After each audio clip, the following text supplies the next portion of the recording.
Turning now to your community focus, plenty of us head to the beach or pool to escape the heat during the summer, but this time of year, we often hear about tragedies involving the water. So here to talk about ways to keep you and your family safe in the water is Jason Rhodes, the chief of the Department of Health's Center for Emergency Services. Jason, thanks so much for joining us. Well, thank you for having me. Of course, and let's start with the beach. How can people make sure they're enjoying their time by the water safely? Sure. So at this time of the year, people are often going to the beach to cool off and have a good time, but it's important to remain vigilant, especially if you have children with you, to watch them, make sure that they're safe. While there are lifeguards there doing a great job, you need to keep eyes on your child as well. Make sure to swim in designated areas only, and make sure you swim when lifeguards are on duty, especially at our state beaches.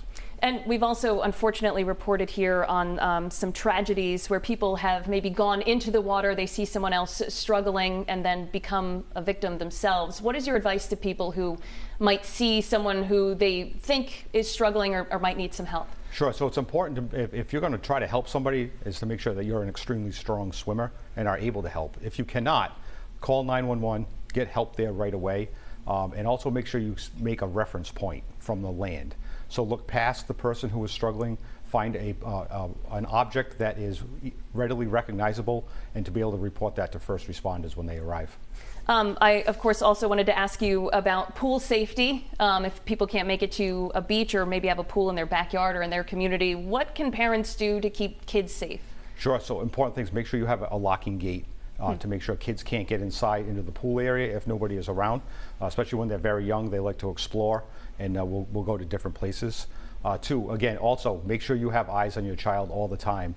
We have a lot of distractions. Cell phones ring, and the computer's on, or different people are talking. Make sure that you have eyes on your child at all times. Make sure that they have a flotation device with them as well if they're going to be in or around the pool. All right, well, we're running out of time here, but before we let you go, I just wanted to ask just sort of summertime in general, if there's any other advice or tips you might have for people throughout the next few weeks here. Sure. So we always advise, lots of sunscreen, lots of bug spray, especially as it becomes the dusk hours. Mosquitoes become very active at that point in time. And also, while we're talking about people who may be injured or in and around water, make sure to learn CPR. All right, Jason Rhodes with Rhodes Center for Emergency Services. Thanks so much for joining us here at 4. Very good. Thank you very much.